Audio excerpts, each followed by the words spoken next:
So, as you can tell from the title, I decided to take Jaiden Animations' song Empty, the one that she made with Boy in the Band, and turn it into a metal song. In this video, I'm pretty much going to break down why I decided to do it and how I went about doing that. I suppose that one of the questions that you might be asking yourself is, why now? Why, after all these years after that, both the face reveal video was made and this song that she made, all this time has passed, why do it now? Aside from the fact that I didn't find out about the video and the song until way after it was made, once I got the idea for this, I didn't have the chance to do it until right now. What inspired me to do this was the huge disparity between the emotional impact that the video had, the face reveal video, and that the song had. The video that she made, I can't really explain it. Obviously, if I remember, and I'm not an idiot, I'll remember to link it either in the video with like a card or something, and maybe in the description. But you should probably watch that just to first. If you don't know already, obviously you would want to probably watch that and see what this whole thing is about. Suffice it to say, it has a lot of emotional impact. And then I naturally found out that there was a song about this experience video thing. And so I listened to the song and I was really underwhelmed by it. Mirror, mirror on the wall, yeah, tunnel vision on the floors. In the scale of things, it's unimportant, so no talking, but it's still an intrusive thought. Tried hard to correct it, yeah, but nothing was effective. I was underwhelmed by it, both lyrically and musically. I don't think it was quite the right choice, the style of music to represent those strong and dark emotions. And then the lyrics, to be honest, were just kind of cringy. I was really surprised that the lyrics didn't use anything from the video. Like, some of the things that Jaiden said, the way that she said them was like super impactful. And then in the lyrics for the song, like none of that shows. So overall, I was just kind of underwhelmed by this song, and I felt like I could do it better, to be honest. I know it sounds bad that I think I can do it better, but I mean, just hear me out.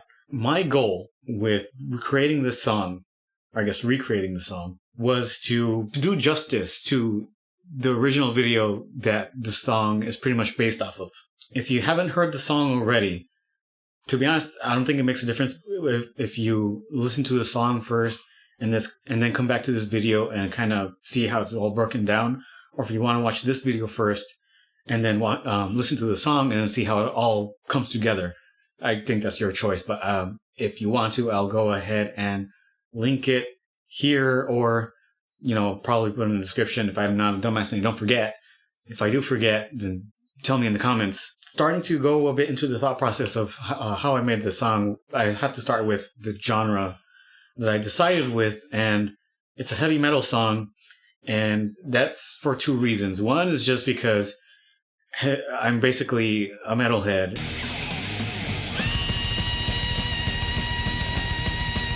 That's the main genre of music that I listen to and the main genre that I write.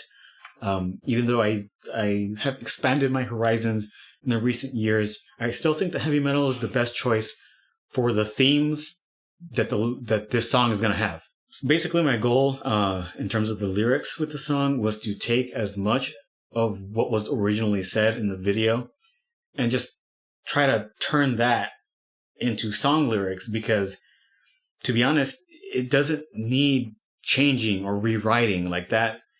Again, if you haven't already, you should watch it and you'll see what I mean. All right, so I am going to go onto my computer and I'm going to show you the Word document where I have the lyrics in. And I think it makes sense to go over the lyrics first, even though I wrote them after the music, because when I go into the music, the vocals are going to be there, and I kind of need to explain how my thought process between how I was going to do the vocals. So I'm going to show you the lyrics. Then I'm going to go into my DAW and show you the project for the song and go kind of step by step my thought process on writing the music. And then I'm going to go through the thought process of making the video, the music video for the song. So I'm in Microsoft Word now, and I'm in the document where I wrote down the lyrics. These are all my notes that I took when I was rewatching the video. These are basically the things that I wanted to turn into lyrics. Some of it was like keeping track of the timeline of events that happened throughout the whole thing, so I can kind of try to do things in chronological order. But some of the things that she said that affected me the most, like climbing the staircase where the top keeps getting farther away and the ball and chain attached to your leg keeps getting heavier and heavier. I wasn't enough. I wanted to fix it. Those were big ones for me. By the way, I haven't made it clear from the intro of this video. And if you still haven't watched her video and you're still watching this video for whatever reason, her video is about her anorexia. And the song, the original song that she made with Boy in the Band is about her anorexia. Now I'm doing the song about her anorexia. It is a little weird, I think, trying to write a song about someone else's experience. But the thing is, I have her own words in the video that I can work from. So it's not like I'm making anything up. I'm literally just repeating everything that she said. And you can see that in the lyrics. Like all of this stuff that I have written down, well, most of it. Obviously, these are a lot more notes than I have in the song. But pretty much all the lyrics I have in the song are exactly what she said, just reworked to make it fit in the song, like to make it flow with the beats of the song. And I tried to make it rhyme, but a lot of the times there wasn't really opportunities to do that. And I felt like I needed to focus. Well, I mean, I probably could have reworked everything to make it rhyme, but my priority was to just reiterate what she said. So somehow when it just kind of changed growing up. So I don't know how it happened, but it just fucking did. Just came out of nowhere. It was so easy when I was a kid. Growing up had come with so many doubts. My insecurity had a special kind of clout. So, in a lot of ways I kind of relate to what she went through. I never had anorexia, but I've had depression. It kind of happened that way to me too. Like for some reason, like my parents would tell me that when I was a kid, I would talk a lot more. I was more sociable and outgoing as a little kid, right? And then it's just changing into like middle school. I don't know. It just changed, and I kind of shut down, and I didn't talk to anyone. I didn't have any friends, and all of a sudden I felt really alone and started really hating myself and like doubting myself. I didn't feel like I was good at anything. I wasn't good enough. Thinking that she was not good enough is what led her to her anorexia. It led me to being depressed. To be honest, I'm not sure if I used the word clout correctly. I believe the definition of it is holding some kind of power above, I think mainly other people. I'm not sure if it can count as something yourself. Like the way that my insecurity had a special kind of clout, what I meant was like the insecurity she felt had a special kind of power over her. So it was in one ear and right out the other, surely they lie just to make me feel better. That's like pretty much exactly what she said. I started raising my standards to prove myself. I didn't really do exactly what she says. I didn't look in the mirror. I didn't like what I saw. I wasn't. And this was the part that I mentioned earlier that kind of got to me, like this feeling like you're not enough and that's a problem and you wanted to fix it. And the way that I performed that line, I wanted to make it really like dramatic. So pretty much what she said, like a switch turned on. It was all I could think about. I think she said at one point, it was like a switch that suddenly turned on, and it was all I could think. I mean, it's almost for word. What I ate, when I ate, how many calories, follow your rules. I wanted to complete control. Like a switch turned on, it was all I could think about. What I ate, when I ate, I wanted complete control. Writing the lyrics for this song was pretty easy because I had such already impactful words to work from. So then I included this part here in the parentheses because I meant these screams in the song to be kind of in the background and these other lines here to be in the foreground. So starve, binge, purge, repeat. Which she mentions in the video, she got into the cycle of starving herself and then binging a bunch of food to erase the pain, I believe was how she said it. And then she said erasing it. I just changed the word and said purge. And then repeat because it was a cycle that was repeating. And then so I thought it would be cool to kind of have this going on while I was also saying this. So I wanted complete control, but I had none. The voices screamed, "You're not good enough." And then "you're not enough." Like, it's not just what you're doing, but also like yourself as a person. So the next part, this part isn't as word for word, but it's still pretty close. So I convinced myself this is what I need to do, and I need to face it alone. It was my burden. My brain was so foggy, everything became a blur. Always tired and confused, cold and alone. And this part I kind of had to shorten a lot because there was a bit more detail to that, but that's what I had to do to make it fit in the song. I couldn't allow people to see me like this, so I put on a mask, but it wasn't me anymore.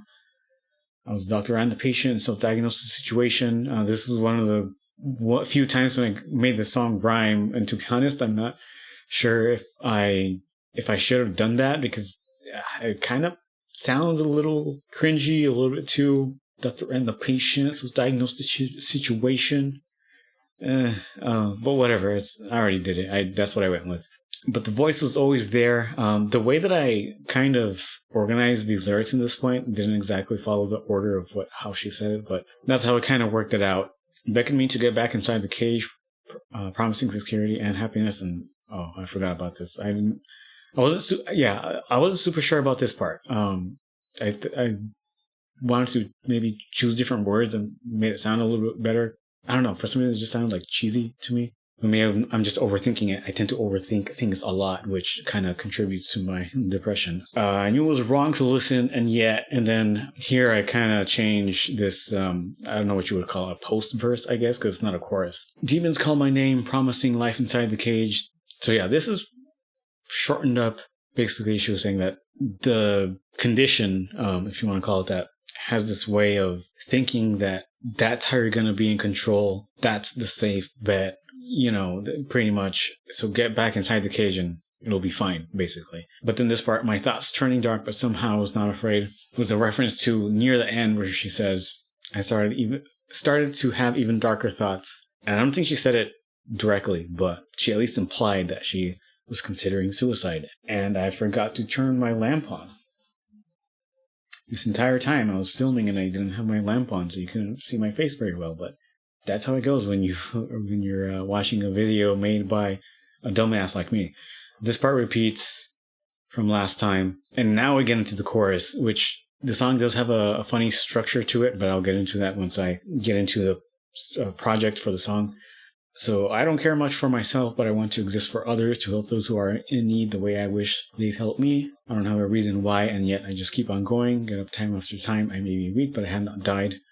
Not super word for word, but I mean pretty much. I almost feel like there's no point in trying to go over the lyrics and explain them like if this is some kind of genius video. Because, if you watch the video, you just see how everything works out in the lyrics. But then I have this last part where I kind of do the same thing. I'm screaming empty in the background, and you'll see, if you haven't listened to the song already, you'll see once I go into the project. But so I'm screaming empty in the background. This part, I don't think I really based it on that much, like a direct quote. I was kind of summarizing, I guess, kind of the mentality behind why she was doing it. Lyrically, it is a little bit weird to go from this to this, because the whole point of this is meant to be like uplifting. But then this part kind of going right back to where we were before, which is a little weird. But, I did that because of the way that I wrote the song, and I guess I'll go into that in just a second. But those are the lyrics. I am in Reaper now, where I have my project. I guess I should kind of go into my goal musically with the song. To be honest, a little bit before I wrote the song, I had recently discovered a band called Jinx. If you haven't listened to them, then I recommend you go check them out because they are really good. And I was kind of listening to them a lot. Stupid mosquitoes. And I kind of wanted to do something in that kind of style of this like new core type of thing, where there was like these really heavy riffs, but also like this kind of rapping during the verse. I didn't necessarily want it to sound like rap, like Limp Bizkit, but like that kind of idea. For the most part, the songs that I was drawing inspiration from was Obsessive Compulsive. In fact, I have that song in this project here, as my reference track so I can compare my song to this song. If you haven't listened to the song before, here's a little bit of it.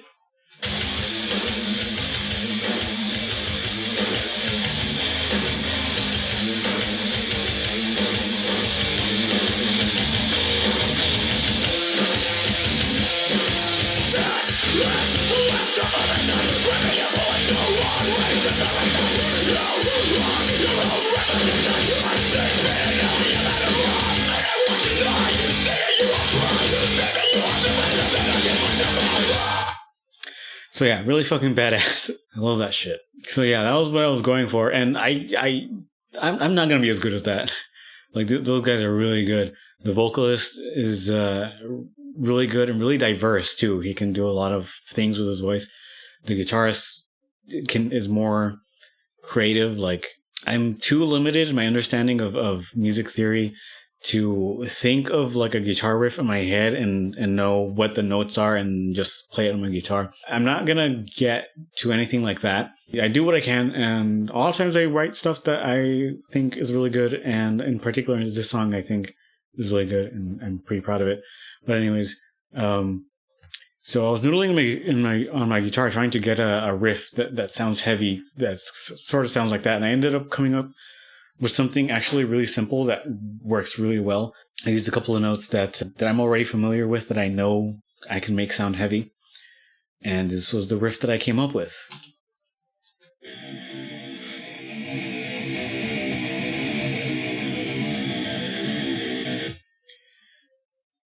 And then from there, the song just kind of drops. What?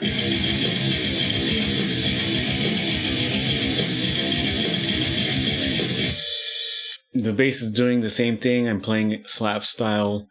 The drums, I'm not a drummer, but I program drums. I just come up with stuff that goes along with the rest of the instruments. I always come up with the guitar first, and then the bass, and then the drums. It's just the way that I work. And then the lyrics or the vocals last.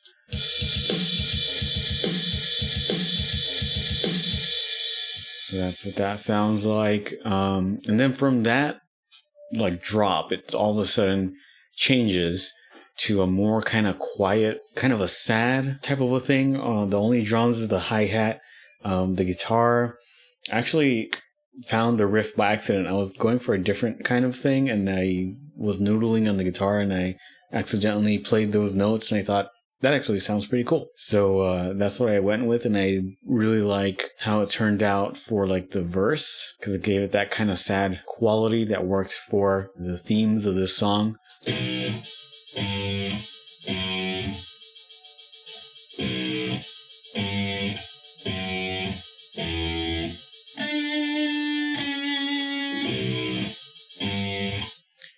And then it basically stays the same, but the left guitar is playing elongated notes during the actual verse.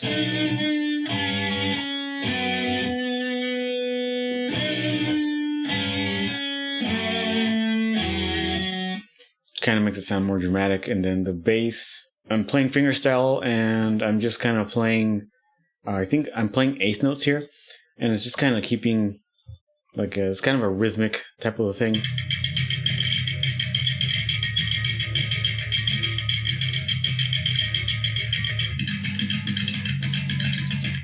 Again, the only drums is the hi-hat, and then for the voice, this was the kind of, following along with the inspiration kind of from the Jinx song. I was trying to do like a rap thing, but it's more low-key, so I'm not like screaming the way he does it. I'm kind of doing this yelling sort of a thing. So the verse all together sounds like this. I don't know how it happened, but it just fucking did. It was so easy when I was a kid. Growing up back over so many doubts. But you had a special kind of clout. That's what the verse sounds like. It sounds different. I don't think I've heard of a verse section that sounds like that. It's not like aggressive. It's kind of just sad and low-key, and like it's kind of, I don't know if it would be the right word, but minimalistic, because it's not using a whole lot. Like, the guitar riffs are very simple. There's barely any drums. But then from there, I go to a section of the song that is not a chorus. At least I don't consider it a chorus. I think maybe an appropriate term would be a post-verse, because it comes after the verse, if that's even a word. And what I wanted to do is I wanted to make it sound aggressive, but then not completely right away. I wanted to like ramp up. So I have the drums come in again. Now I'm screaming, and right now I'm just playing the bass, and then the guitars come in later.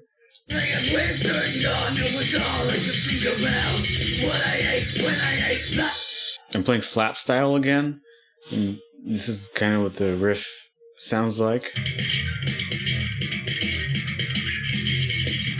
A couple notes and then a slide. The guitars do the same thing, but I did this cool harmonic thing with the lower strings, or higher strings, I guess, the thinner strings, before the guitars come in, and I thought it sounded pretty cool.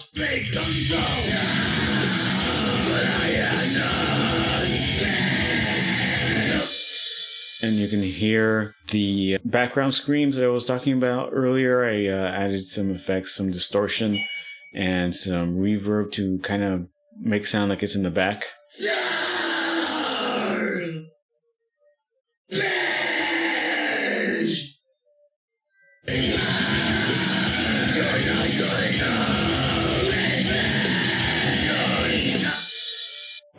And then it kind of goes back to the riff, the kind of sad riff.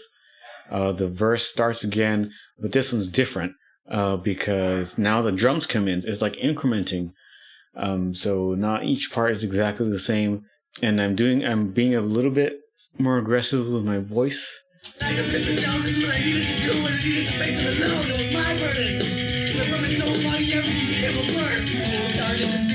And then it goes into another verse.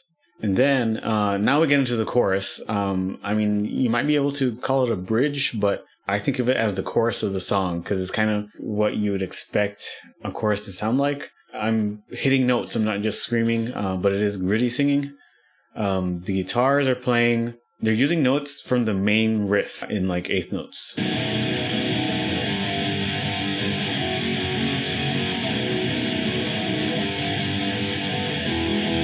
The bass is pretty much doing the same thing, but I always try to get the bass to do something different to make it stand out. With a lot of metal, the bass kind of just is looked over. I had to do this little accent thing where it kind of helped it kind of cut through the guitar.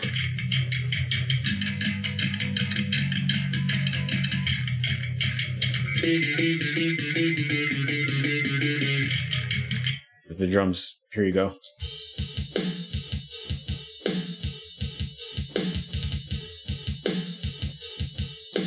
And then everything together with the voice as well, which I tracked 2 layers of the gritty singing.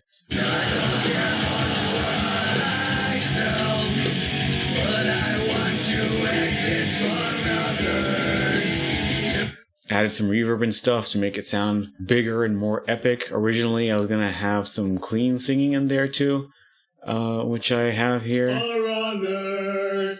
To help those who are in need.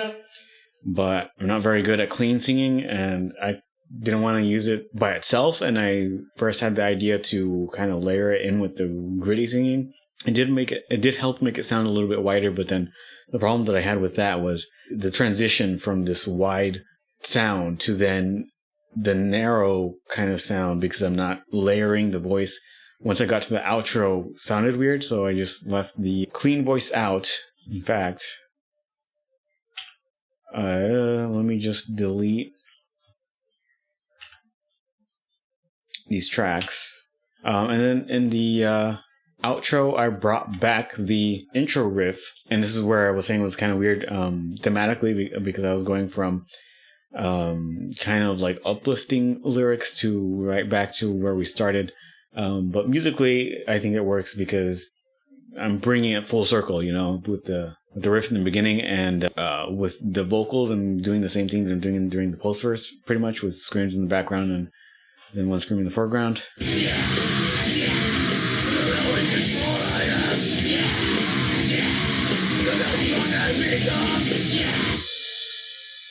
And that's the outro, and that's pretty much the whole song. And then after that, I started recording the music video, which I will show you in a second.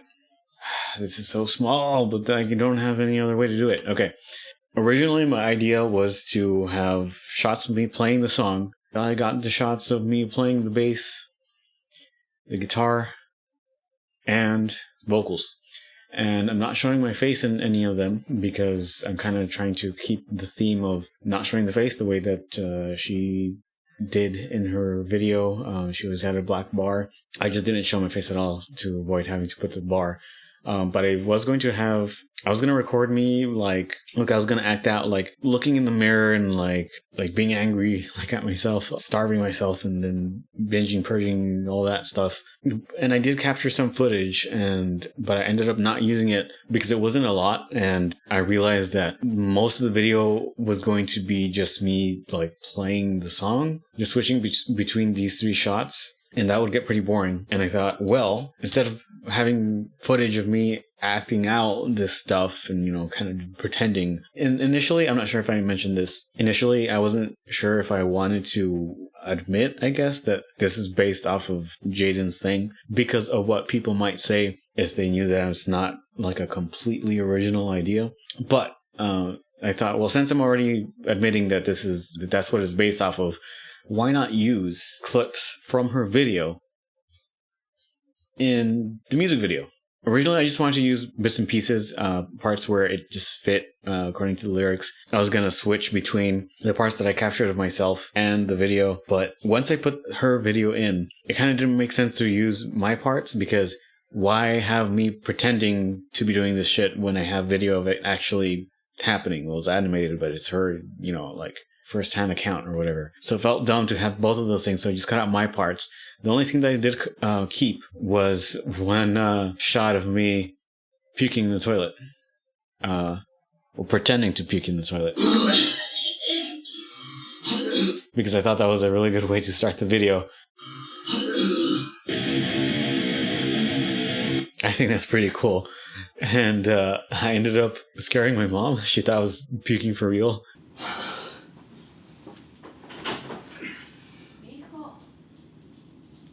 It's for a video, don't worry about it. Oh. I was only going to use bits and pieces here and there with her video, but I ended up using a lot more than I thought, and the shots of me playing the song were kind of the minority in the video at the end, because, well, the lyrics are exactly retelling this whole video, and for each lyric almost, there was a section in the video that went along with it, so there was just a lot of the video that I ended up using. And so, yeah, most of the music video is just an edited version of her video with me, bits of me in there. So, yeah, at the end, I added all the lyrics just to make sure that if I'm not pronouncing things clearly, that they're understood and to help tell the story of what's going on. And it kind of helps give context to the video of her animation. And I gave my parts this kind of black and white effect, but it has a little bit of a blue tint, and the story behind that is the black and white looked good, but something about it was off, and I couldn't quite put my finger on it, and it had to do something with the transition between my parts and her video. And I realized that her video, all her line art and some of the black, all the blacks, pretty much. She does use black sometimes, like right here where this is black, but this is like a blue. So that's kind of what I noticed. Like these parts were all black, but then this was like blue, so it didn't quite look right. So what I tried to do was put a tint on this to match the blue that she was using when she was using the blue as the black. And I played around with the tint to make it look right, and I think I got something really good to where it looks like it's black and white, but it's still blue, and it kind of matches the blue tint here, really well. So I thought that looked really good. And then after I did all that, I thought it looked too still. I don't have anyone to help me, so I can't do shots with where the camera's moving. So I'm just kind of standing there, and I can't really move a whole lot because I need to make sure that my face doesn't show. So I'm very static. So I wanted to put some motion by adding camera shake with I wanted to do an effect in After Effects where the scale of the video was linked to the volume of the music, so it would kind of jump when it was drum hits or certain notes. But I couldn't get that to look right because it looked too jittery, and I tried a different way with the wiggle function, but that didn't look right either. And I spent a whole bunch of time on it, looking at a bunch of tutorials and stuff, and I ended up scrapping the idea because it just didn't look right. So I just thought the static shots are fine. It's okay. The other option would have been to manually keyframe everything, but I wasn't going to do that. And plus, it didn't look right if I also made her animation shake. It was better the way that it was. And yeah, that's pretty much it. Just added the lyrics over it, and that was it. And yeah, that's the video. So, that is pretty much it. If you want to listen to the song, then I'll link it somewhere. Hopefully, if I don't remember, I probably will remember to put it on the end card.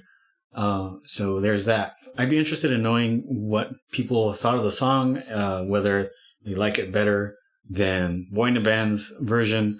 And on the off chance that Jaiden is watching this, I have this fear that people in general, or maybe even Jaiden, is not going to like the fact that I did this.